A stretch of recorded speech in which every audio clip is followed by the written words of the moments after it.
Hello, world. Welcome to the Shannon Joy Show.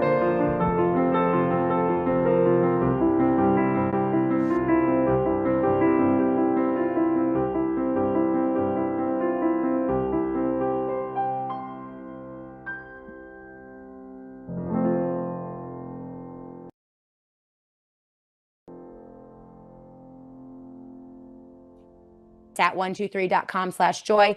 Everything that you're going to need for preparation: generators, solar panels, Faraday products. If you want to disappear and protect yourself from the surveillance state, they have an entire line of amazing Faraday products called dark bags. They're always 10% off at the satellite phone store if you go to sat123.com/joy.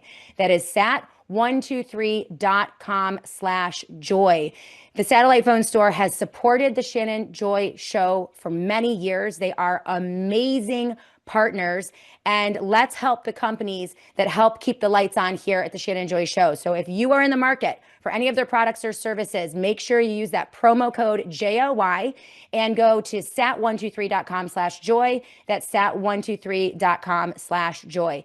I am so proud to be working with Peter Schiff and Schiff Gold in 2026. There is no one that I would trust more to send this audience to in terms of a metals strategy, whether it's your gold and silver physically that you purchase and keep in your home or in a safety deposit box, gold and silver in an IRA, which you can do through Schiff Gold, or even investing in gold mining stocks, which Peter Schiff and his team can also help you with. It is time to get that metals strategy in place. Right now, silver and gold are soaring. Silver is approaching $85 an ounce, while gold is up over $45 an ounce. And people don't see this stopping anytime soon. I know it seems expensive to you, but I don't know that there is a cap to this in the near future. So you can get started now. I want to encourage you guys right now to go to schiffgold.com/joy. That is schiffgold.com/joy. Everything that you need, Peter's analysis, market reports, research reports. You can get plugged into his investment services, physical gold and silver, which we're going to be talking about this month, and also protecting your retirement with a gold or silver IRA. It's all right there at your fingertips on my page, schiffgold.com/joy. Welcome back to the Shannon Joy Show. This is Aaron Day. I am honored to be filling in for Shannon both today, Wednesday, and tomorrow, Thursday, while she's on vacation. And so I have a great guest today. In fact, this guest and I have both appeared on Shannon's show before together. The guest is Steve Patterson. He's the co-author of the book, Hijacking Bitcoin. And today we're going to talk about what has become all of a sudden a kind of a mainstream news topic. You've probably noticed that the price of Bitcoin has been very volatile. It's dropped almost 50%. It's rebounded a little bit. But in part, people are now starting to question the whole nature and purpose of Bitcoin.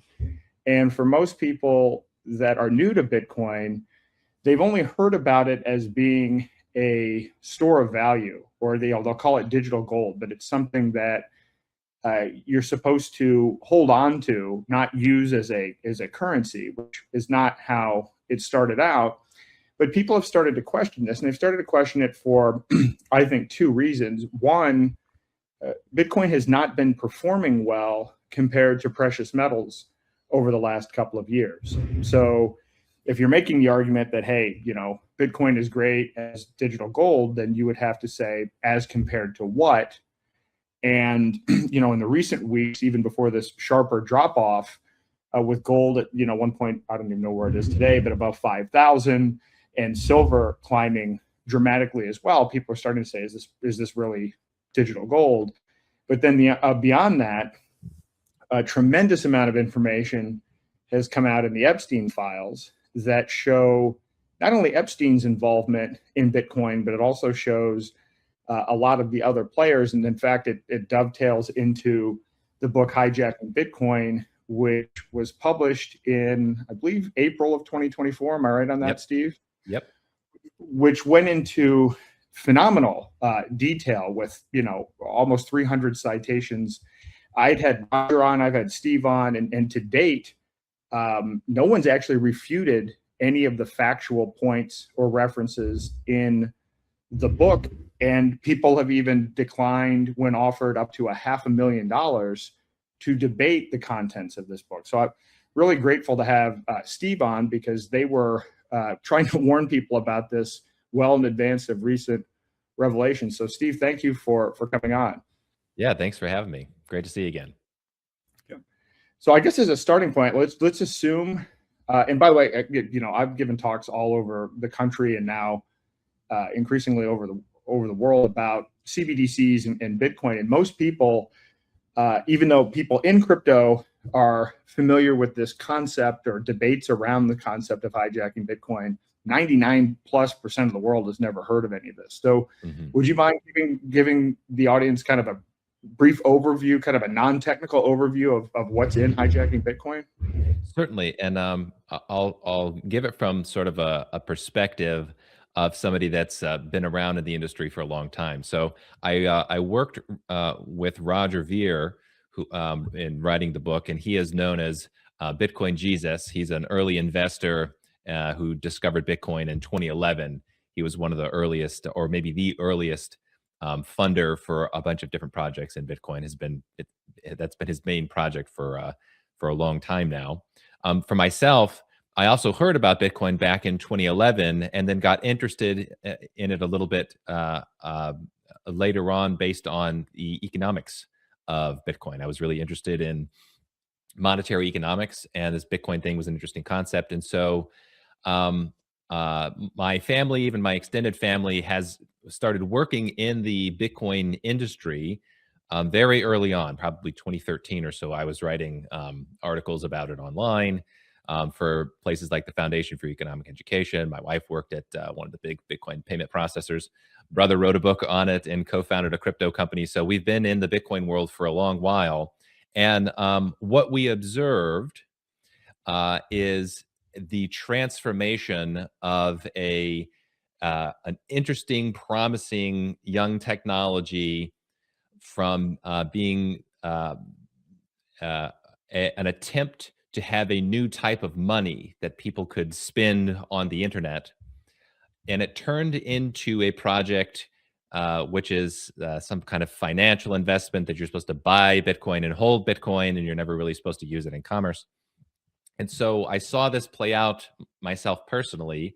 The gentleman, Roger, I wrote the book with, also saw this play out personally and professionally. And the story of hijacking Bitcoin is all of the details of how we went from there to here. And the summarized version is that though many things are said about the so-called decentralization of Bitcoin, supposed to be a project that nobody controls, in practice, there are some central points of control and leverage over the network.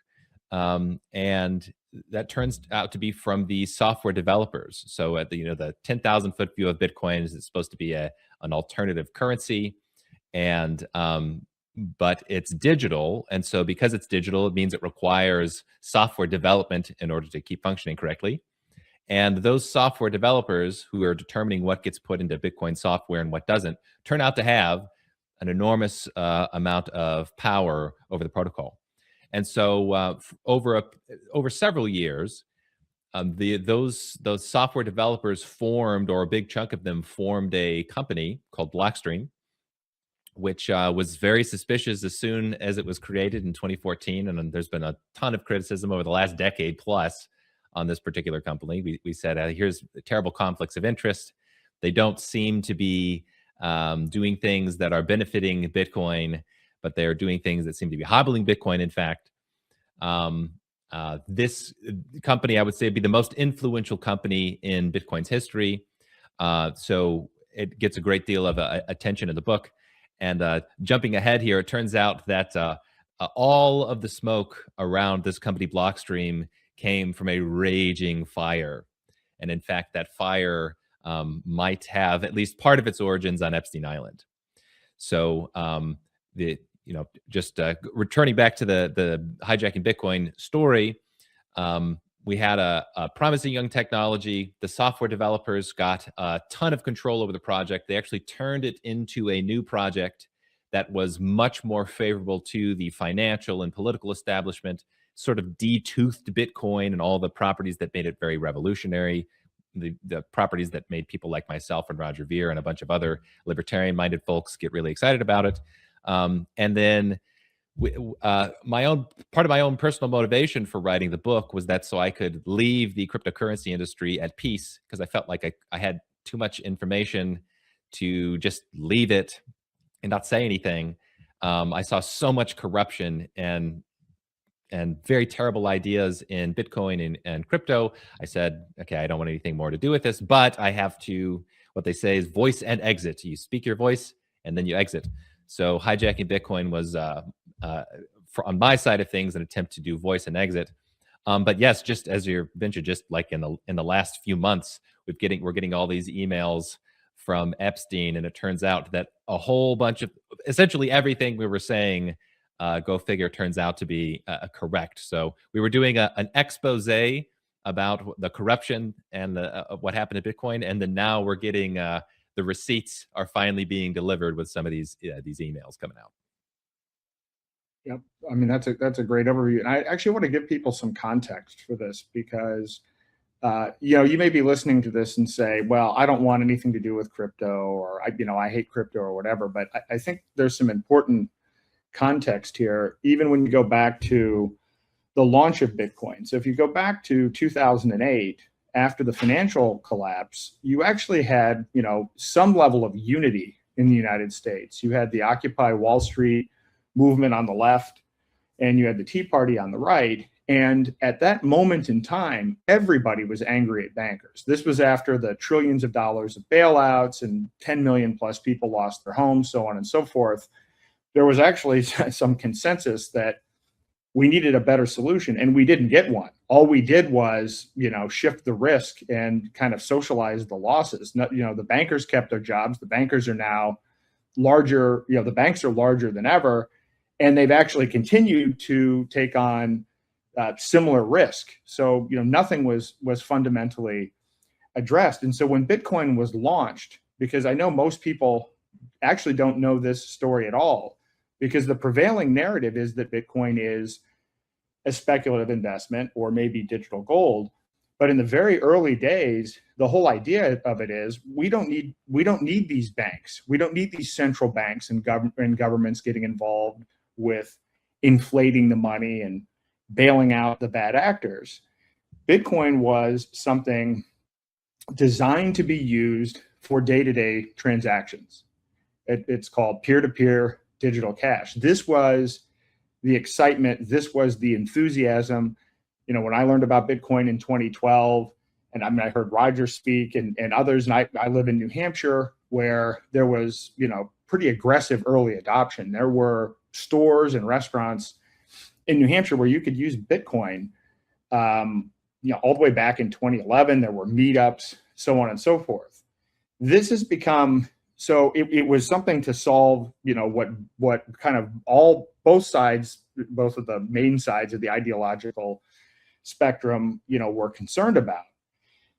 And why it's important now is the situation that we're in is actually worse than we were in 2008, because what we are facing now is the threat of technocracy, the threat of kind of complete centralized control, where you have, programmable digital currencies that the government can program, track in real time, censor, shut off your money if they don't like your behavior. And this is moving at a really accelerated state. So what's important about this hijacking of Bitcoin is we've now gone from, 2009, 2010, when this launched, being in a position where maybe we had a tool to fight back, to now it's been weaponized against us to the point where we have a lot of people believing a hijack narrative, and all they're really spending all of their time and resources on is something that's trackable and doesn't actually address the root cause. This is why this is actually critical to get this information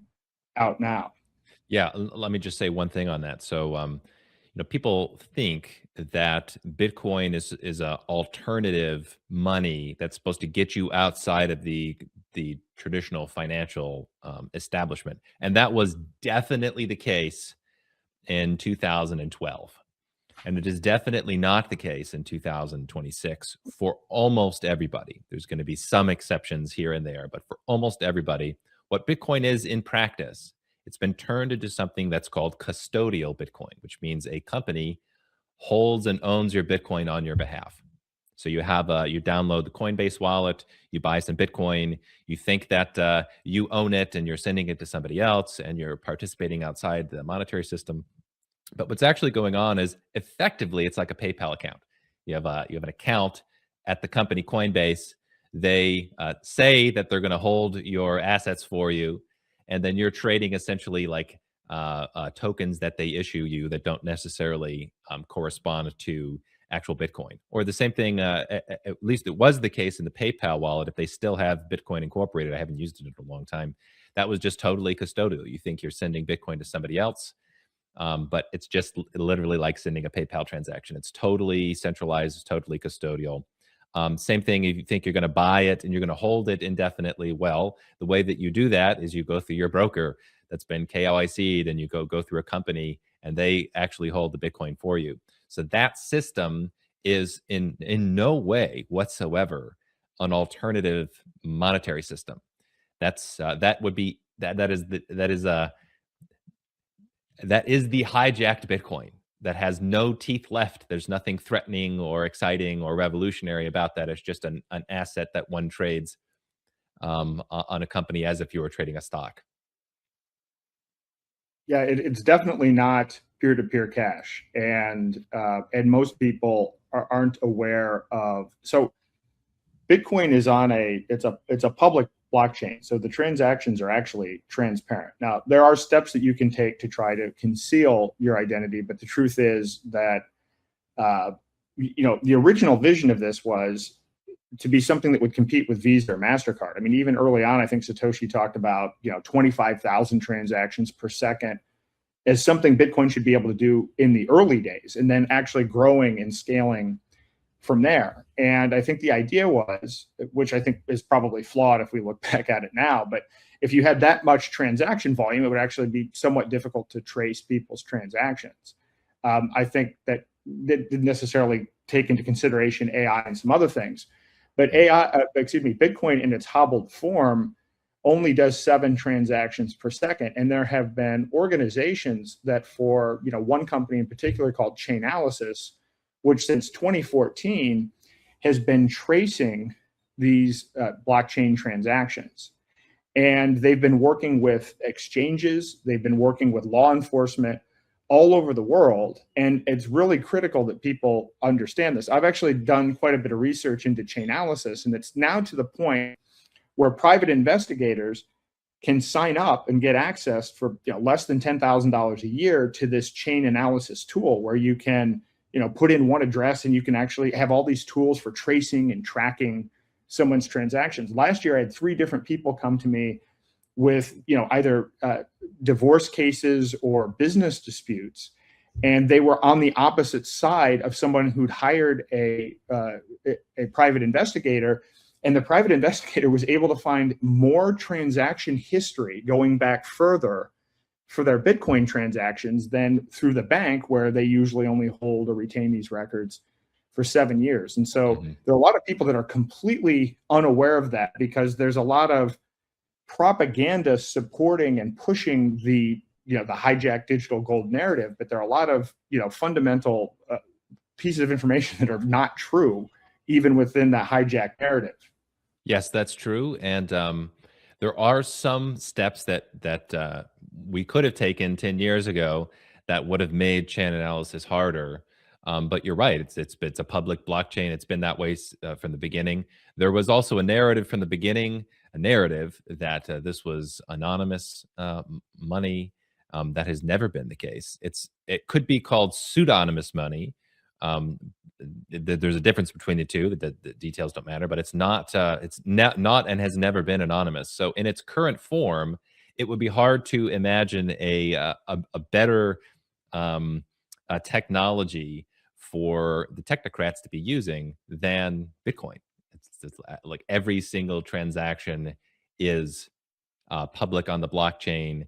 And even if you hold your assets off of exchanges, well, if in the course of, exchanging with people, anybody, and anybody that you're sending coins to, uh, within their network that has had their money touch an exchange, that's all going to be KYC'd. So different parts of the transaction node network and the transaction history are going to have real names or real faces of people that we know their IDs, we know what the transaction was used for.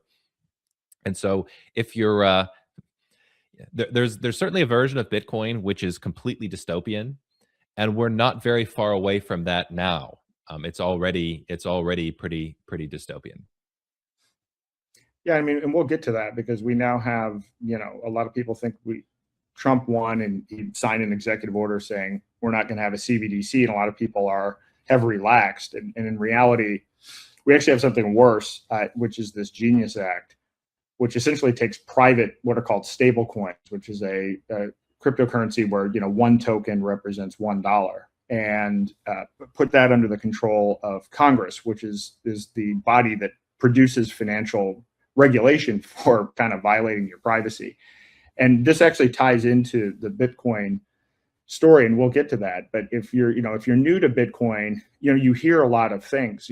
What you hear are that, Bitcoin is completely decentralized. And you hear that, in fact, the other thing that they say is there will only ever be 21 million Bitcoin. So I'm going to address, kind of some of what the current narrative is around Bitcoin, and then we can review that in the context of hijacking Bitcoin, maybe address some of these things. But the first one is this big one about, it's completely decentralized, and you have all these nodes and all these other players involved, and it's open source, and therefore it's great by default because it's open source. But it turns out that people don't develop software for free, and people generally don't go around auditing software for free. So the fact that Bitcoin is open source in and of itself, I mean, it's great that it is transparent and that it can be publicly reviewed. But the truth of the matter is, how many people are actually auditing the code of Bitcoin or have the capacity to audit the code of Bitcoin? Yeah. So while you hear these things being bandied about how great it is that it's open source and everything else, somebody has to pay for the developers, and then there has to be some process by which the code gets changed. So do you want to talk a little bit about that? I certainly do. Yeah, I hear this one quite a lot. So a few things on open source. So let's deal with the second part of that question first. Open source doesn't mean that there are no hierarchies of power, let's say, and decisions have to get made regarding what code gets put into Bitcoin software. And just because it's open source, that means anybody can review it. That doesn't mean that anybody can get their code added to the Bitcoin repository. Sometimes people think that's what's going on. That's not the case. You can write it. You can pitch your code to a group of core developers that have the authority to merge the code into the software or not. But just because you pitch the code doesn't mean it will be accepted. There's an unlimited number of examples of talented developers who think, hey, look, I've got this cool idea on Bitcoin. I want it to be incorporated. And then they pitch it to the core developers, the group of individuals that has the power to actually make the code changes. And then it gets shot down, and then it's just instant politics involved in the core development process. So it being open source literally has no bearing on whether or not there are hierarchies, very strict and small. There's actually a very small group of people, a handful of people even, that are ultimately calling the shots, determining what gets put into a Bitcoin's code. There's another aspect of this, which is, just because something is open source doesn't even mean it's secure. We've seen in the last 10 years massive bugs in open source software that's used all around the internet. You had, I believe it was Heartbleed. I forget all the details of that, but it was something like, I think it was one of the. I think it was also Wi-Fi protocol or an internet Wi-Fi protocol hack that was based on open source code, and there were like critical vulnerabilities that get discovered. So you have software that's in the open, but also has bugs all the time. So they're generally the idea of it being open source is important because it means you can verify that some of the cryptography checks out for yourself. That's good. That doesn't mean there's a billion different parts of Bitcoin's software that the average person is not going to be able to verify. But you don't have to trust that it's like some company's private cryptography scheme. You can actually, you can run it and verify it yourself. That's good, but that in no way whatsoever means that the project is totally decentralized. And if you talk with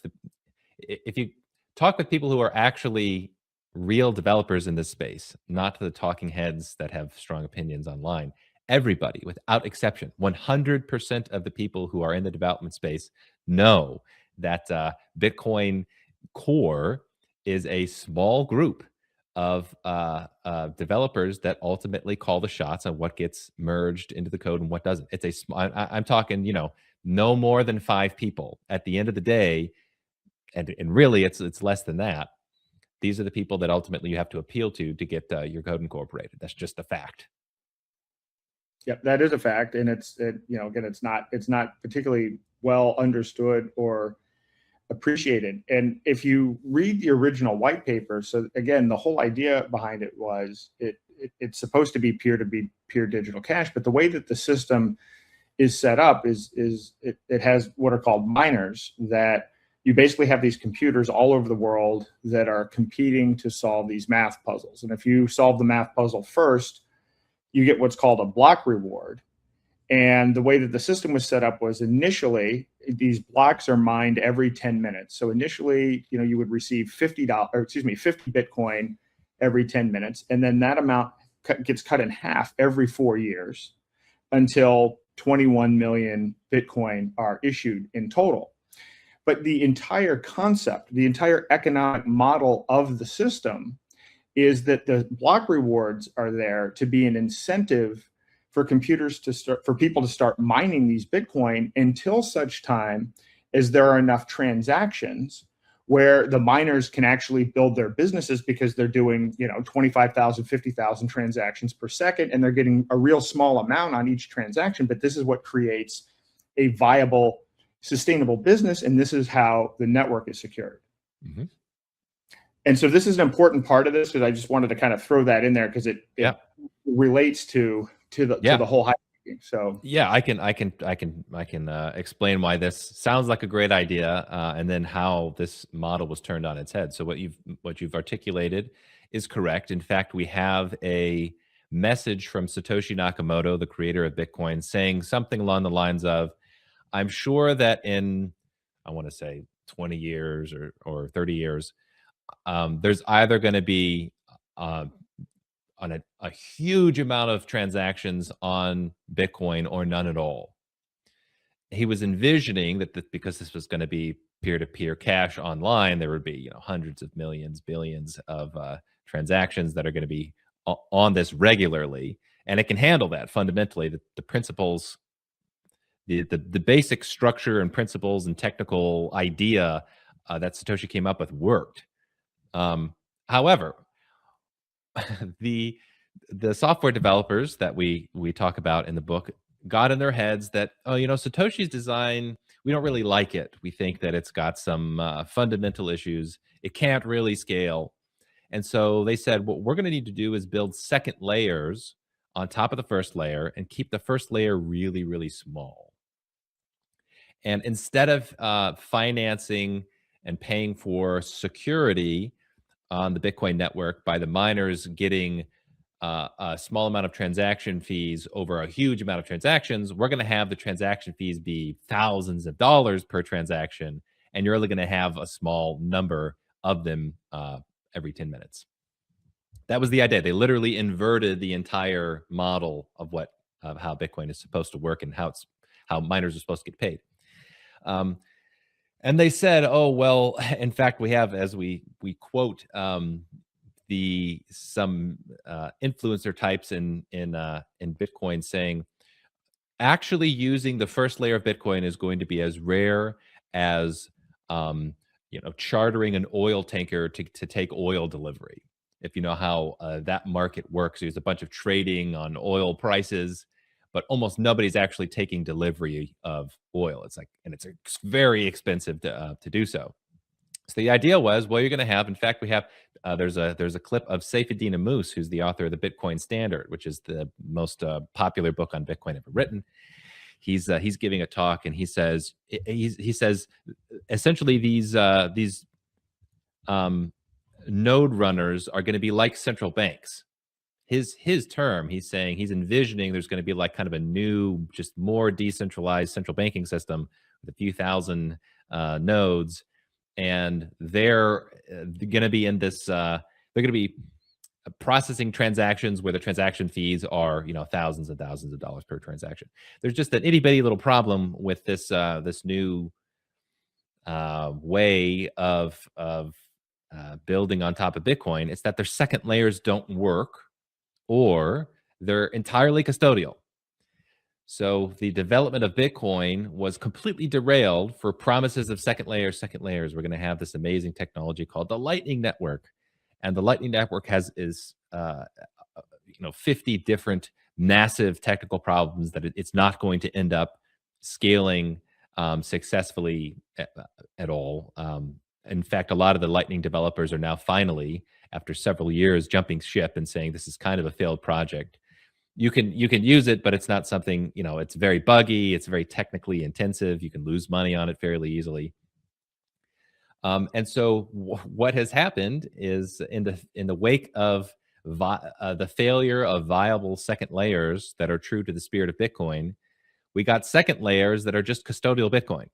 So instead of individuals having to use the Bitcoin technology and pay an arbitrarily high fee, they don't know if it's going to be a penny or $50 or even $1,000.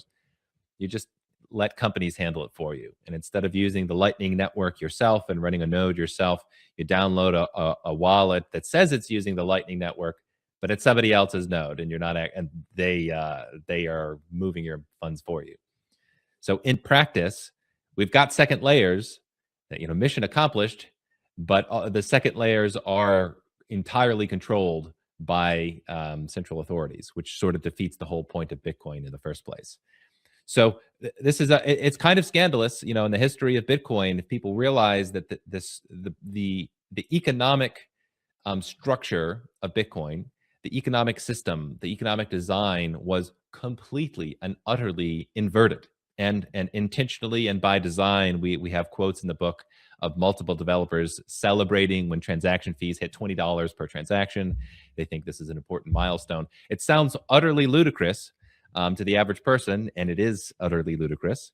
And then now we learn, so many years later, well, all those promises we made about this awesome new second layer technology, it doesn't really exist, and it doesn't look like it's going to exist. Yep.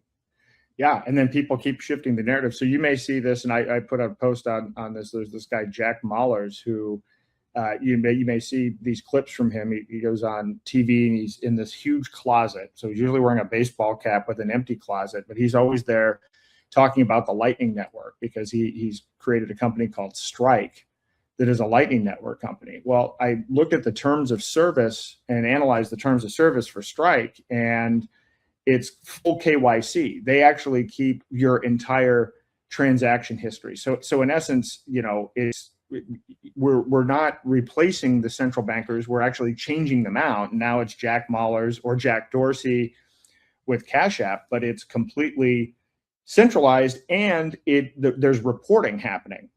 The biggest debacle, I think, of all of Lightning Network is El Salvador. This is another area where Bitcoin maximalists like to, trumpet the success of Bitcoin, because El Salvador, at least at one point, had decided they were going to make Bitcoin legal tender, but they gave everybody a custodial wallet called the Chivo wallet.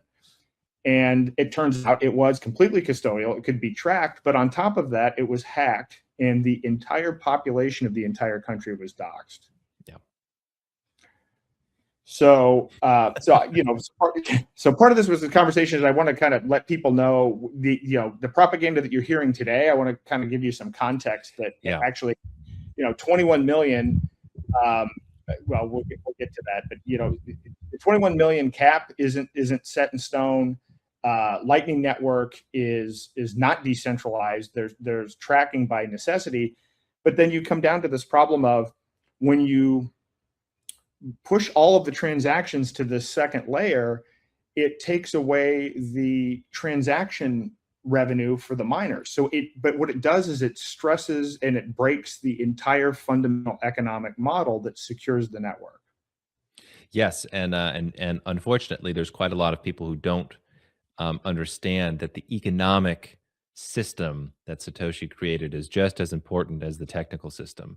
If they think if it's not in software code, then somehow it doesn't exist. And so because the code has remained the same for some period of time, that means the system must remain the same, and there was no redesign. But what happened is, in fact, it's probably worth explaining this story just a little bit.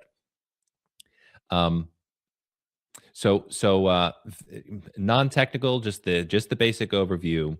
Satoshi designed Bitcoin to scale more than 7 transactions per second by what are called block size increases. That just means that essentially the amount of transaction throughput you get goes up.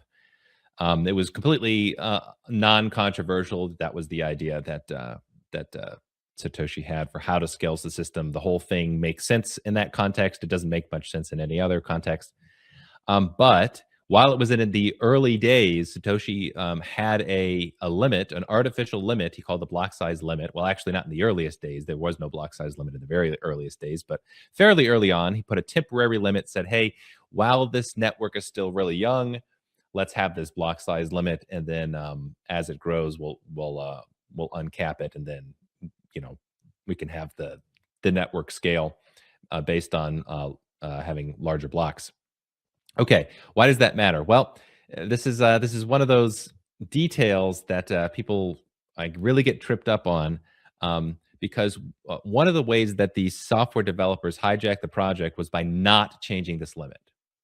So this limit of 7 transactions per second is comically tiny. It's insanely, unbelievably small, and it's completely unnecessary.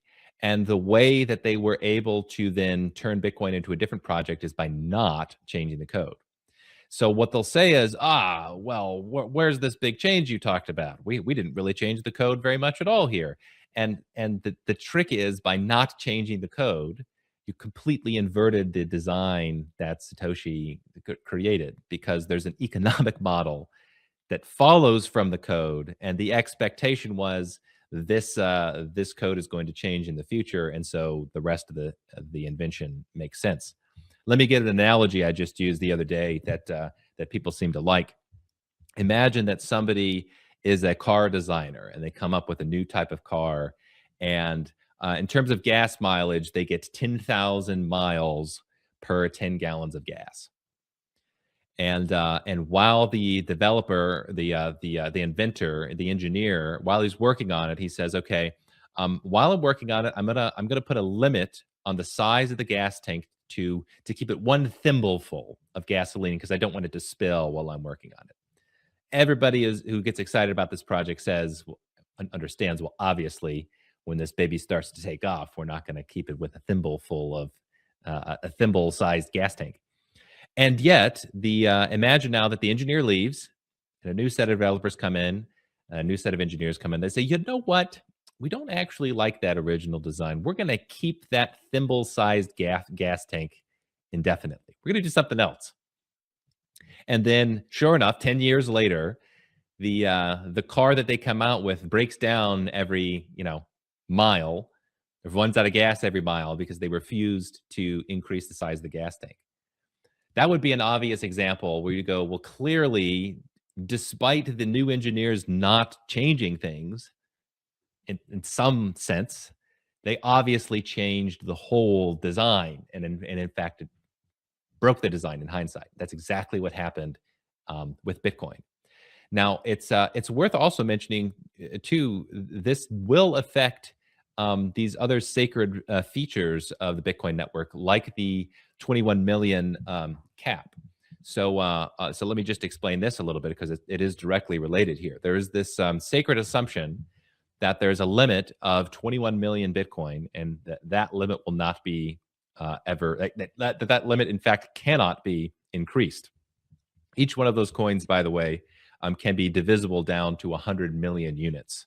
Just so we're dealing actually with 21 quintillion, I believe is the number, 21 quintillion or 2.1 quintillion individual units there. It's just easier to say 21 million.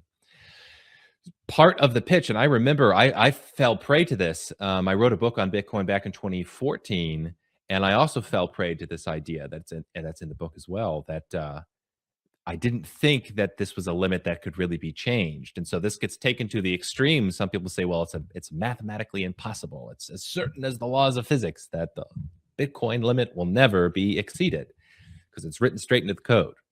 Well, the problem is it's written straight into the code, and code changes. So you can, in certain situation arises, you can change the 21 million limit. It's not actually a fixed thing. Now, why would they do such a thing? Well, one reason they might actually do such a thing is just not just academic speculation, is because of this problem we were talking before about, where the miners have to get paid to secure the network. And if they don't get high transaction fees, because there isn't a significant transaction volume and people don't want to pay $10,000 per transaction, and the block reward is diminishing, so instead of 6 coins per block, or 4 coins, or 1 coin, or 0.1, imagine it's 0.00001 or 0 coins. Then where did they get the money to justify all of this investment in computer power to secure the network? This is actually now a serious problem in Bitcoin. And one possible answer is, okay, well, maybe we tweak that 21 million limit a little bit. Maybe what we say is indefinitely we're going to have 0.001 coins or whatever released every block ad infinitum, so that the miners can continue to get paid. Not only is that completely possible technically, we're going into a world where that's going to actually be a live proposal. And in fact, at least one Bitcoin Core developer has already proposed it on multiple occasions, that maybe we'll need to re-examine that 21 million limit. And again, we're talking, this is as sacred as it gets in Bitcoin. People really don't think this is even possible. And yet it is not only possible, that's going to be a greater and greater concern here in the next, even in the next 10 years. Yeah, I mean, this is exactly the case. And if you look at any of these ETFs, BlackRock ETF or Fidelity or whatever, and you analyze those contracts, it actually has in there as a specific risk factor that the 21 million supply might be increased. And what you mentioned about a developer that's been floating this proposal around, a couple of years ago, there was a documentary on HBO about Bitcoin, and the whole premise of it was they had their theory on who they thought Satoshi was. It was this guy named Peter Todd. And so I disagree with the conclusion of the documentary, but it's this guy, Peter Todd, who is the one who has been proposing the increase to the 21 million cap. And you can actually notice, I mean, it's kind of absurd to be a Bitcoin miner at this point in time, because if you look at it, what are you doing? You're basically burning a bunch of energy to get your percentage of the lottery winnings, which is what the block size reward is, because you're not actually moving transaction volume. So it's not a particularly good business. And as the price of Bitcoin crashed recently, I mean, if you think of everything that's involved, if you're a Bitcoin miner, you're spending tens of millions, maybe hundreds of millions of dollars on equipment. You have electricity costs, you have facilities costs, and everything else. So when the price is that volatile, it can wipe mining companies out. And then it actually creates this further test where what happens is the price drops, and then the miners actually have to sell the Bitcoin that they have just to be able to fund their operating expenses. And so this is a downward spiral that we see when there's a really big drop off And this happened just a week or two ago, where there were some pretty significant hits by some of the mining companies. So yes, and speaking of revisions to our previous models of how Bitcoin worked, I mentioned before I was myself tricked about how hard this 21 million limit is. And if we can offer some criticism, perhaps in hindsight, of Satoshi's design, part of the idea is that you have the miners who are going to be massively invested financially in the health of this network. I mean, they literally, even years ago, even a decade ago, they were spending tens of millions of dollars on mining equipment. So the assumption was these are going to be very competent individuals who are aware of long-term issues with the network if they were over reliant on the block reward, for example. And what we saw in practice is that miners all around the world tend just to be set it and forget it types. That mining has, and maybe this is because of what happened with the block size wars, I'm not entirely sure, but it was happening during them as well, that the promise of mining in practice is, hey, I'm going to get a mining rig and I'm going to put it in my basement, or I'm going to get a warehouse full, and then I'm just going to plug them into the wall, and then it'll create money for me, and I don't have to think too hard about anything else. So that turns out to be kind of a systemic problem, because if the miners are not aware of the power and importance that they have in the Bitcoin network, then you risk something happening, which we saw in Bitcoin, which is that power moved over to a different group. In the case of Bitcoin, the Bitcoin core developers that essentially assumed the role as leaders of the network. And if you read a lot of the writing of early Bitcoiners, myself and a bunch of other people in the industry, 11 years ago, people are all singing the praises of how important the miners are, and which of course they are in terms of how Satoshi designed it. But we overestimated their tolerance for discomfort and their desire to actually wield the power that Satoshi gave them. So that's just another one of those concepts, which in hindsight, I think people like myself were a little bit naive in thinking that everybody understood how this system worked and who holds the power and who doesn't. And then in practice, we saw a lot of people just simply wanted to defer. They didn't want to think too hard about long-term incentives or anything like that, and they just wanted to take orders from the Bitcoin core developers that we then would learn had massive conflicts of interest. Yeah. Well, I mean, that's exactly right. And I mean, now's probably a good time to talk about some of the mechanics of the hijacking and some of the recent information that we have. And I want to start off by talking about, again, I wrote an article a few years ago, and actually in my book 3 years ago, talked about the fact that we knew that Epstein was involved in funding, or at least we thought he was involved in funding, all 3 U.S. CBDC projects through MIT. But that didn't even scratch the surface of Epstein's involvement. Now, I'd also written at that time about the fact that there was only one public article ever written by Epstein, or an interview with Epstein, and it was in a publication called NextAweb in 2017. And it was in that article where he presented his view that he didn't think that Bitcoin was a currency, that he thought it was digital gold. So it's really interesting that the one and only time Epstein comes out and makes any public comment on Bitcoin, it's to push this hijack narrative. And I thought that was weird at the time. That this is part of why when I found that article, when I was working on my article, I thought, well, hey, maybe Epstein had more involvement with Bitcoin, and his funding of these CBDCs might be related to some of the work that MIT was doing. Mm-hmm. But this is when now we uncover all of the rest of this stuff. And I encourage everybody, I'm not going to go into all of the detail, but this starts with a guy named Brock Pierce. And, I encourage you to search up his name, and Digital Entertainment Network company, DEN, as it went by. You can research that on your own. Brock has a pretty storied past from, a couple of other startups prior to getting into crypto. But we now know that he met Epstein in 2011 and basically began advising Epstein on crypto going back as far as 2011. So this is just shocking information. And these emails show things like, okay, 2014, Epstein invested in Coinbase through Brock Pierce, and the emails back and forth are, hey, here's the name of the company we're going to funnel your money through, right? I mean, we have explicit detail here, but there's something truly fascinating, and I don't have all the details on this either, but as we've discussed, Bitcoin is an open source protocol, and there was a group that was formed called the Bitcoin Foundation, a nonprofit group whose purpose was, to preserve the integrity of the development. So it basically raised money from a variety of different sources, but with I viewed it as the mission of, adhering to the vision and to prevent hijacking.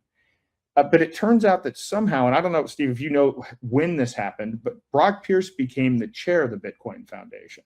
I was just trying to figure this out recently. I don't know the answer. Okay. I don't know either. He was not there at the beginning, though. There were 5 people at the founding of the Bitcoin Foundation. He was not one of the 5. So I don't think he was not the founding chair of the Bitcoin Foundation. But where this becomes really important and where these kind of timelines merge on CBDCs and the hijacking of Bitcoin is in a couple of different areas. One, we find out that Jeffrey Epstein invested $500,000 into Blockstream in 2014. Okay. So as a timeline, so this is really interesting. So remember, as Steve said, Blockstream is this company that was started by some early Bitcoin Core developers that their business model is basically requires Bitcoin to be hobbled because they are selling these second layer solutions, liquid network, and so forth. Mm-hmm. So in 2014, Epstein invests in this. And then the Bitcoin Foundation, which is at this point chaired by Brock Pierce, collapses. And, there are a variety of, I'm not suggesting he caused the collapse. There were a variety of different things going on.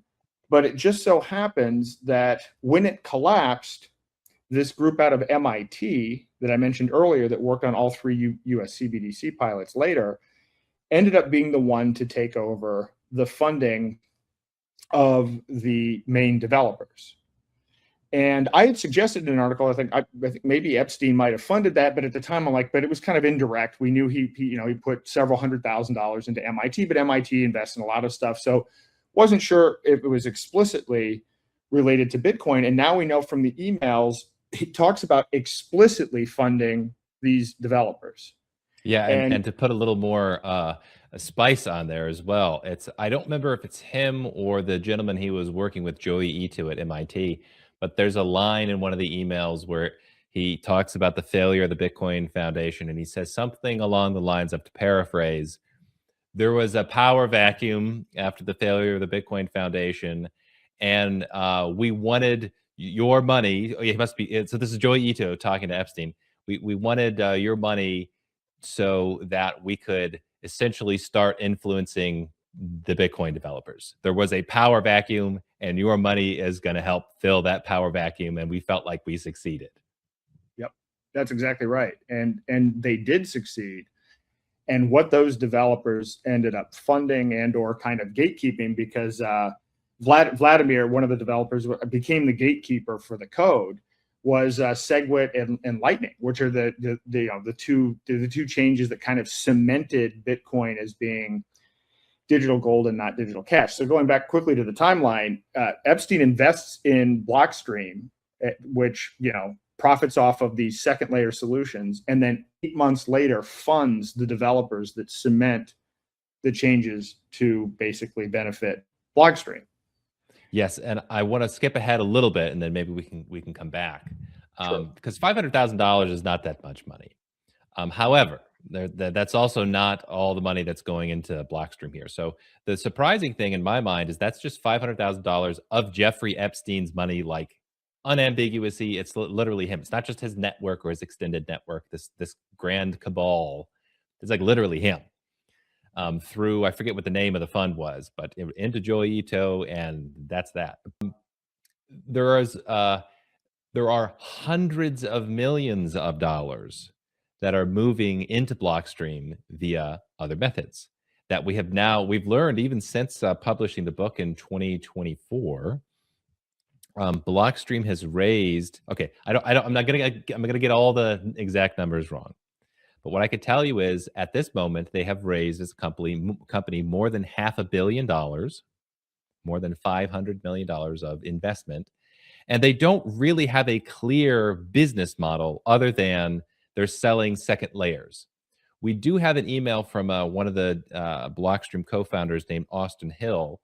I think this was Austin Hill, who is, if it's not he, it's another one of the core developers, who has all these grandiose ideas about funding things like universal health care for people. He's got this silly grandiose vision of what he wants to do with all his money he's envisioning in the future, and it was going to be based on taking a percentage cut of entire nation states. The idea being that Blockstream was going to onboard nation states to issue their own currencies on top of their proprietary network, where they get a cut of the transactions. So, and that's not all. We also have Tether is another one of these entities, which has a huge amount of smoke around it, and now there's a bit of fire as well. Tether is a stablecoin company. There's supposed to be it's supposed to be a token that you trade that's backed up by a U.S. dollar somewhere, and it's incredibly popular and probably the most critical piece of crypto infrastructure right now is Tether. It's integrated into most things. Well, again, I might get the details wrong here, so somebody will have to fact check me. But Tether and Bitfinex, which is a crypto exchange, both essentially have like the same C-suite. I think it's like this. I forget what the parent company is called. I want to think it's iFinex or something. Okay, yeah. Yep. Okay. Well, it turns out that company has invested hundreds of millions of dollars in Blockstream. So you have a Tether to Blockstream connection that is absolutely direct. And Tether, turns out, was co-founded by Brock Pierce. So the Brock Pierce being so just to zoom out, okay? Brock Pierce turns out to be somebody, it's in the Epstein emails, clearly connected with the guy, introduced a bunch of critical crypto people to Epstein. Brock Pierce co-funds Tether. Tether, over time, would eventually, either them directly or through their parent company, would pump hundreds of millions of dollars into Blockstream. Now, the way I look at this, personally, I'm not saying this is the case. I'm just saying what my interpretation of this money moving is. I interpret this as something like payoff, that Blockstream was tasked to delay Bitcoin adoption until you could get a CBDC rollout, stablecoin rollout. And if they were successful in delaying for 7 years, 8 years, then they'd get a payoff. And so the fact that we've seen unbelievable amounts of money moving from that entity to Blockstream, even though they don't have a clear business model, it smells like it's something like a payoff. Whether or not that's exactly what's going on, I don't know. Again, I don't claim to know, but it sure is suspicious. That's an interesting idea, and there's actually something related to this that I think backs up this point. So clearly Bitcoin was neutered, right? Bitcoin is not being used as peer-to-peer digital cash, and all of the enthusiasm and merchant adoption and things that were happening up until 2017. Which, by the way, if you didn't know this, Microsoft, Expedia, Overstock.com, there were real businesses that took Bitcoin directly, not through any custodians or any third parties. That actually happened. That's a part of the history here that people aren't aware of. But there are kind of two forms of CBDCs that happen. So I mentioned Epstein funded 3 developers explicitly. One of the developers is a guy named Corey Fields. Corey Fields is the co-author of what's called the Project Hamilton white paper. The Project Hamilton white paper is essentially a retail CBDC pilot project between MIT and the Federal Reserve Bank of Boston. And this pilot, it's been a successful pilot. They've actually built this technology. You can Google this, you can read their white paper, you can read the results. Project Hamilton can do 1.7 million transactions per second. And I've actually talked to a developer close to the project who says they'd actually pushed that to 1.8 million transactions per second. So Epstein's cementing, Bitcoin at 7, while a common developer that kind of helped freeze Bitcoin at 7 went on to build something that does 1.7. But I think the biggest scandal of it all is what I've been saying is I think Tether is effectively the backdoor CBDC. And this is where the story gets even more bizarre. So Tether is a very popular stablecoin. And in fact, stablecoins in the last year, people have done, I think, $33 trillion worth of transaction volume using stablecoins. It's more than Visa at this point. But at this point, this is where now Howard Lutnick enters the picture. And if you've been following this, and I'm sure if you're following Shannon's show, I know she's talked about it. Howard Lutnick is our Commerce Secretary, who is recently under fire for having lied about his relationship with Jeffrey Epstein. Howard Lutnick is Jeffrey Epstein's next door neighbor. They've done business deals together. Lutnick has been to Epstein's apartment. He's been to Epstein's island with his family. Epstein donated like $50,000 to an event in Lutnick's name. And this is what we know, right? I mean, it's probably more than that. And Lutnick just flat out lied about it. But the interesting story is this: before the election, Howard Lutnick is the CEO, or was the CEO of an investment firm called Cantor Fitzgerald. And this firm invested $600 million into Tether in exchange for the kind of exclusive contract to manage all of the treasuries that back Tether. Now, this is a really interesting thing to do, considering that, one, Tether has never been able to complete an audit. And in fact, during the time period where this Bitcoin, as peer-to-peer cash to digital gold narrative happened, they were found to only have, I think by the CFTC, 26% reserve. So rather than having $1, they had like 26 cents backing every tether, $1 worth of tether that they created. And 50% of the price increase in 2017, when this narrative shift happened because of Tether that were printed and essentially backed by mostly nothing, right? So Lutnick cuts this deal to manage all of these treasuries, and Tether wasn't required to, by law, to be backed by treasuries. You could use gold or Bitcoin or whatever it happens to be. Then comes out of nowhere to get involved in politics. Now, when I say nowhere, in 2016, Howard Lutnick had done a major fundraiser for Hillary Clinton. So he is not a big part of Republican politics, not even a big part of Trump politics, and goes from that to being the chair of Trump's transition committee, which the transition committee is responsible for recruiting cabinet members. And he even tried to put himself up to be Treasury Secretary. So he cuts this deal to back treasuries, to back to manage all the treasuries on behalf of Tether, and then tries to become the Treasury Secretary.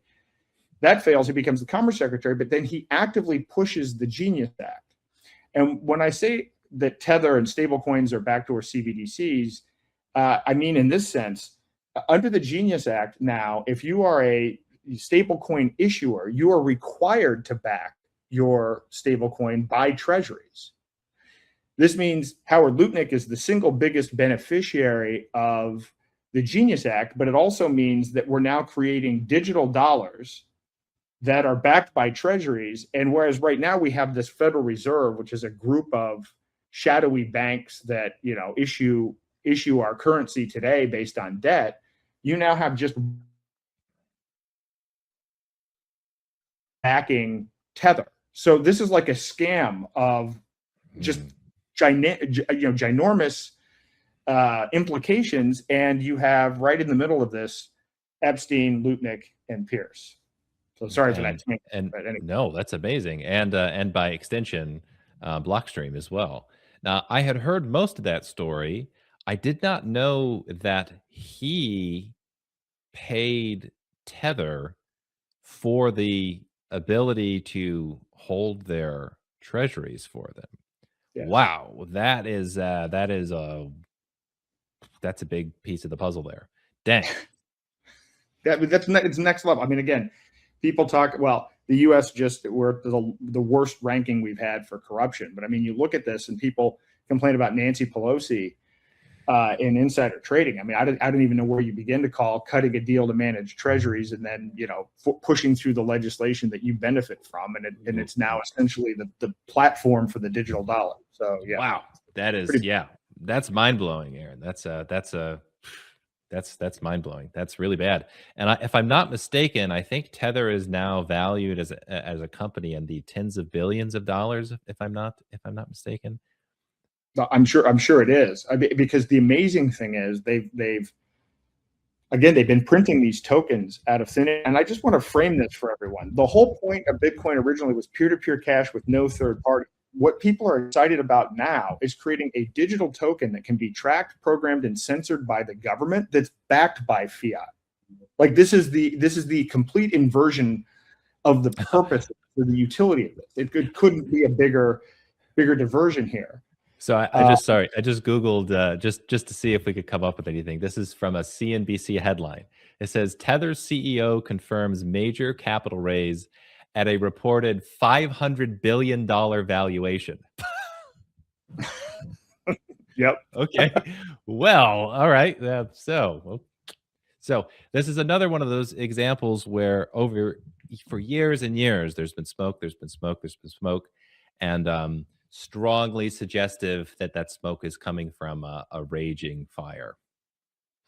Yeah, I mean, I'm actually calling this the creature from Epstein's Island. What's going on now with this entire debacle leading to stablecoin issuance, and so it gets worse. So what I found today, because again, I'm coming at this from the standpoint of I thought maybe Epstein had funded MIT, who worked on these CBDC things. Maybe he funded these Bitcoin core developers. Mm-hmm.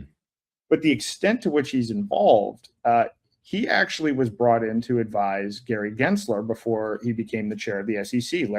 And there's an email exchange between Larry Summers and Epstein about this. Larry Summers referred to Epstein as Mr. Money, and I think way going back to like 2013, reached out to Epstein and said, "Hey, as Mr. Money, what do you think about Bitcoin?"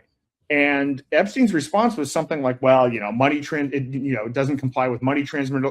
He basically listed off a whole bunch of stuff that indicated that his bias towards actually having CBDC level surveillance. He was expressing concern, and there's all this background back and forth with, he met with this guy, Amir Taki, who he didn't like because of his kind of extreme views on peer-to-peer digital cash. And so Epstein was involved in policy. Epstein was not just a passive investor. There are a lot of people that are trying to write this off as, oh, well, he was managing a lot of money and he's just placing a whole bunch of bets. When you actually look at the kinds of things that he was investing in, he tends to invest in things that he can control and influence from a regulatory perspective. I think there's another one in there where he was meeting with Treasury to talk about Bitcoin. So this is, and we haven't unraveled it all yet. We're only partially through the information in the file. Yeah, this is a live thing that we're trying to figure out here. I'm literally doing a Google search as you're talking, trying to go, wow, is that number right? I mean, I get the impression that the Tether CBDC world, that's really, I think, what this is all about. I think those are actually the big players. I think when you're talking about the power of central banks, you're talking about arguably the greatest, worldly power that we know of. And it would make sense that when they move in, they're going to move in big. In fact, in that CNBC article I was just skimming through, they were looking to raise between $15 and $20 billion in exchange for a 3% stake in the company. So they're looking to raise $20 billion, right? And at a company valuation of $500 billion. That puts like the other crypto games to shame.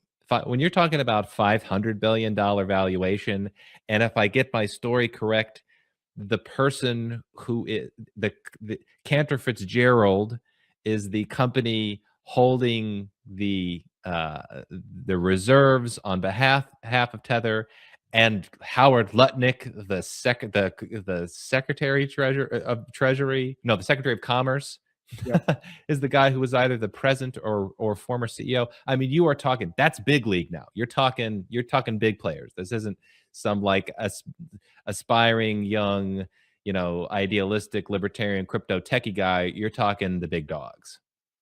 You're absolutely talking the big dogs. And by the way, $20 billion, I mean, it wasn't too long ago that the entirety of the venture capital space was $100 billion.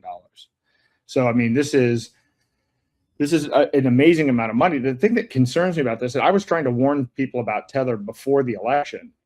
I think that the Tether is now almost too big to fail. I mean, again, they've gone from not being able to pass an audit, and now they have all of these politicians involved. There's another guy named Bo Hines who was brought in as Trump's crypto advisor. He pushed the Genius Act through.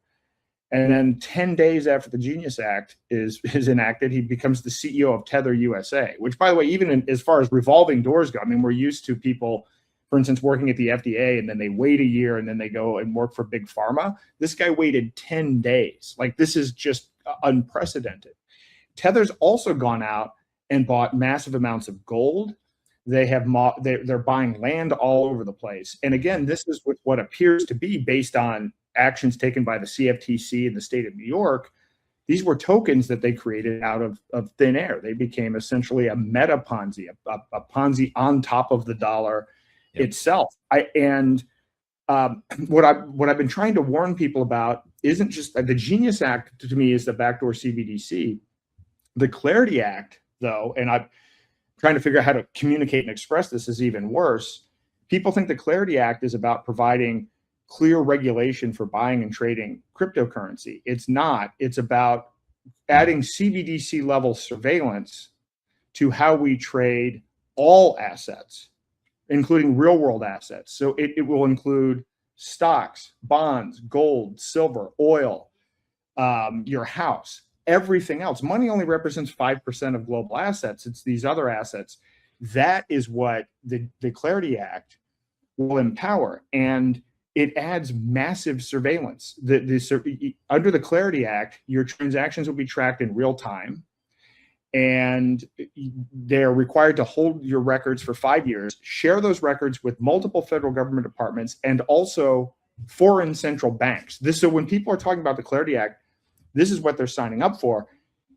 The breaking news on this is Cantor Fitzgerald is right in the middle of setting up the infrastructure to tokenize all of these real world assets, including national assets. There's a big push now for a sovereign wealth fund, and there's talk of selling off our nation's assets, and Cantor Fitzgerald is in the middle of that process as well. So I can't express enough how much work everyone should be doing to kind of crowdsource research on Howard Lutnick, Brock Pierce, and Epstein, and map out how all of this works, because this is the digital prison. This is kind of the 1984 scenario people have been worried about. And it's not coming from Klaus Schwab and Bill Gates. It's coming internally without any resistance. This has mostly been cheered, largely, I suspect, out of ignorance. Yeah, that's this is all very, very important stuff. I feel like I'm participating in the show and also watching the show along with viewers, and I'm like, geez, that's a good call to action. Let's do something about it. It makes me think too. I remember actually, as I was finishing up writing the book, sitting back and thinking, in hindsight, I don't even feel like they had to work very hard to hijack Bitcoin. If I'm being honest, the social process was so broken. The people were so naive, idealistic libertarians, like preposterously naive.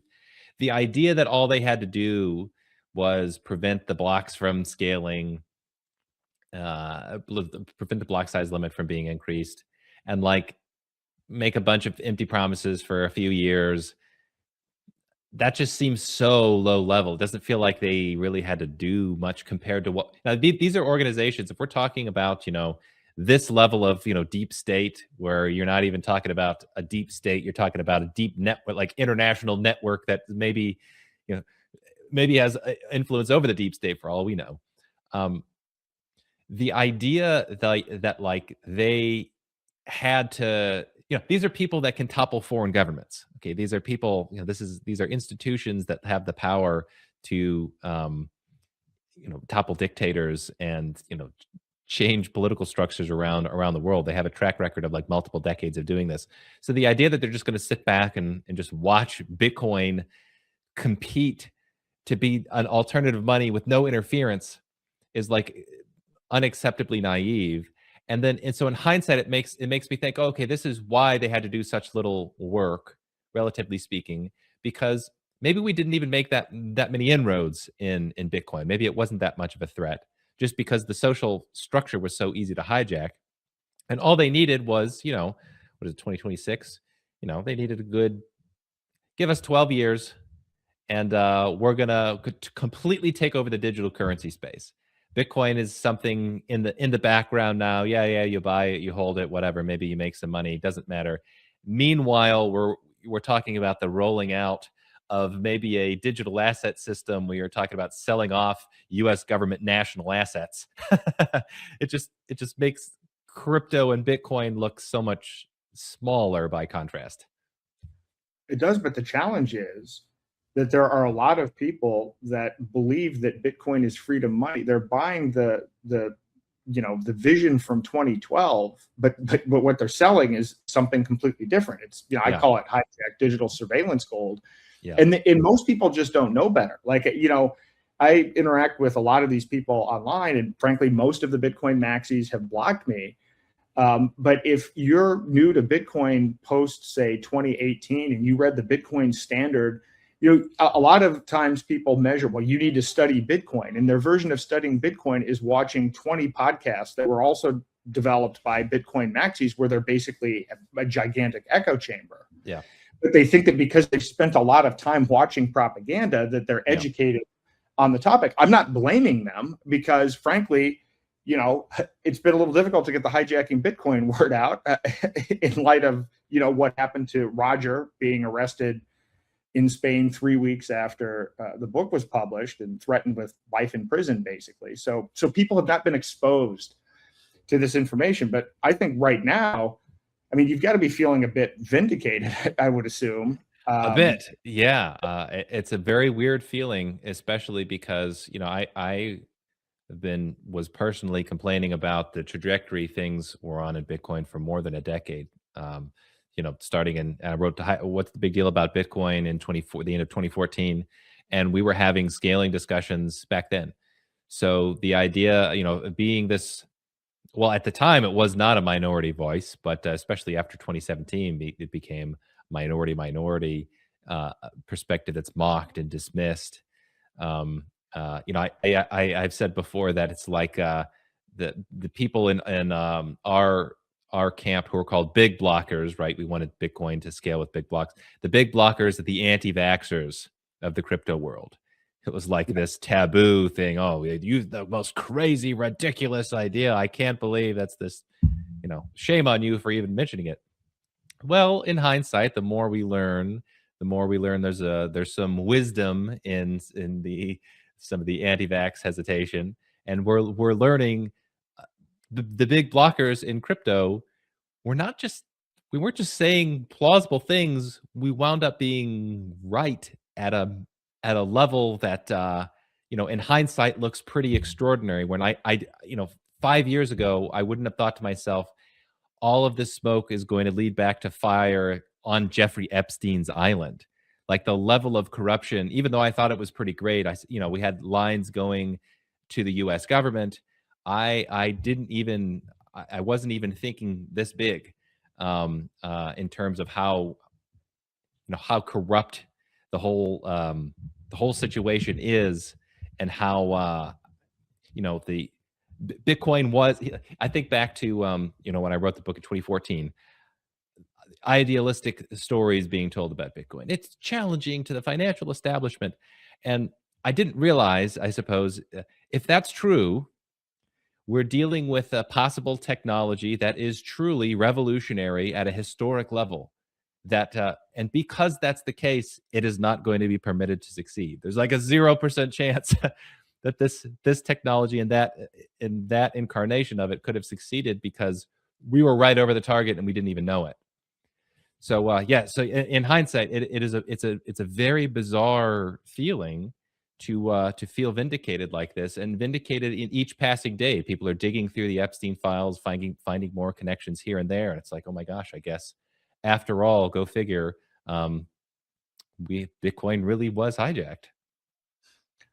Well, here's my concern. So my concern is, to me, the evidence is certainly overwhelming, but will enough people hear about it, and will it change anything? And I would tell you, one of the things that I find frustrating is I watch Trump, and they brought in Howard Lutnick in front of Congress to ask him about Epstein, and effectively he lied, and then his response was, well, I only met with him, the times that are outlined, I couldn't remember before, but the only times I met with him were these few times that are now available in these documents. Uh-huh. And Trump's response was, like a day later, to have Lutnick next to him in a press conference and basically brush the whole thing off. So here's the problem that we have. The problem is we have these backdoor CBDs. We have this digital surveillance. We have Real ID, which is a digital ID in 15 states, being pushed out digitally to all 50 states by 2027. We have Palantir AI connected to government databases through Doge. So the digital control system has rapidly accelerated. So in light of the new information, in light of the fact that we know Bitcoin was hijacked, for one, that should kill the Clarity Act. People shouldn't be debating this new, regulatory regime in light of this, but yet the administration is putting their foot on the accelerator. So I guess what I'd say is, what can we do to?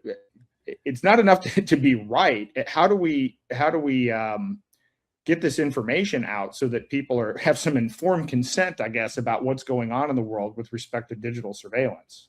I know there's a guy I'll put you in contact with. This is his thing. His name's Aaron Day, and he's got some good ideas about what we're supposed to do. I'll be honest with you. I don't know. Like, if I had to predict based on what I have seen, what the success of the propaganda over the last decade, it's hard not to be pessimistic. The fact that stable coins are rolling out and they are going to be more convenient than anything else, the trajectory that we're on now, it's like, to be realistic, it's hard to imagine that's not going to find some success. And I know you and I are both excited about some privacy coin projects, like Xano is something I know you've talked about. I've talked about, Roger Vere's talked about. Even something like that, could this just be a situation where, if it really truly did have success in providing alternative money to people, would that just be co-opted via the same means, via social means? So, what do you think?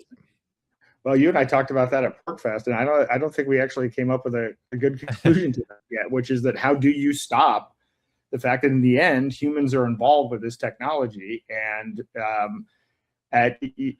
frankly, people, like, now that we're learning Epstein, not just in crypto, people weren't thinking about Epstein with respect to crypto. If you look at all of the things that he's involved in, there seems to be a clear kind of process for hijacking things.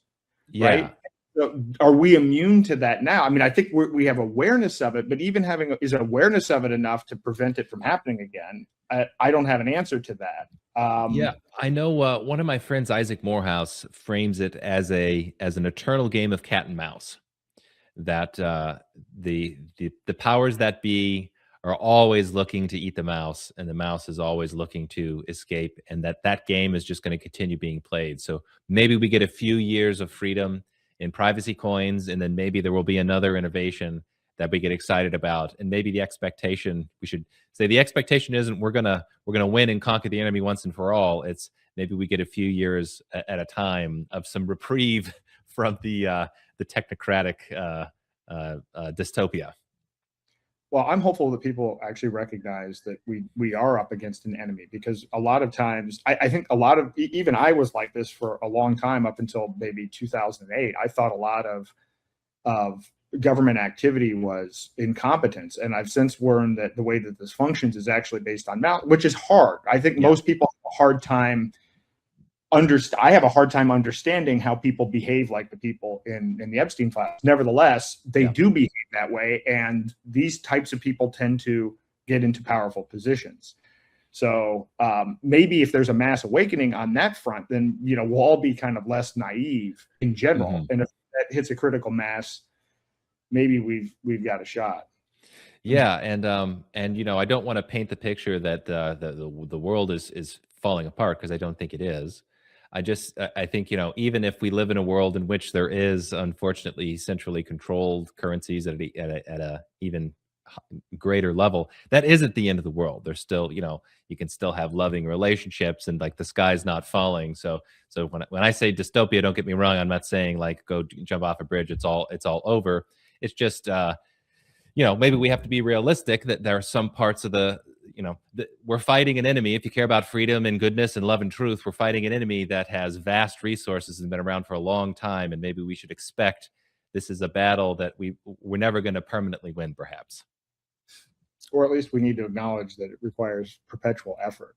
So, all right. Well, we're right about out of time. I really appreciate you doing this. And, one of the things I say is nature will truly be healing when more people have read Hijacking Bitcoin than the Bitcoin Standard. I truly encourage everyone to go out and get a copy and read, more importantly, Hijacking Bitcoin. It will change your entire perspective on everything you've heard about Bitcoin. So Thanks. Any last words? Nope. I appreciate all the work that you're doing, Aaron. It's very important stuff. You taught me some things in this conversation as well. So thank you. Excellent. Thank you very much. All right. Hey everyone, I just wanted to take a moment to thank one of my longtime friends, associates, my financial advisor, and a beloved sponsor of the Shannon Joy Show, Don Pullano over at PCM and Associates. Don Pullano, as many of you know, was the very first Shannon Joy Show advertiser almost 12 years ago, and he's been with us ever since. I trust Don Pullano. He manages some of my assets and my retirement fund, and he's offering his services to all of you. He can take clients anywhere in the country and even across the globe over at PCM and Associates. And as you guys know, it is so important today. There's so much volatility and chaos. You need a human being, a person that you trust, and a person that shares your values. And that's Don Pullano at PCM and Associates. So if you are looking for someone to help you manage your retirement or have investment advice, please consider calling Don Pullano over at PCM and Associates. His number, 1-800-536-1368. That's 1-800-536-1368. And of course, you can go to PCMPullano.com. That is PCMPullano.com to learn about all of his services and get in contact with his team. Again, so thankful for Don Pullano at PCM and Associates. And I think that you are really going to appreciate his services. So that number again, 1-800-536-1368 for a financial advisor that you can trust.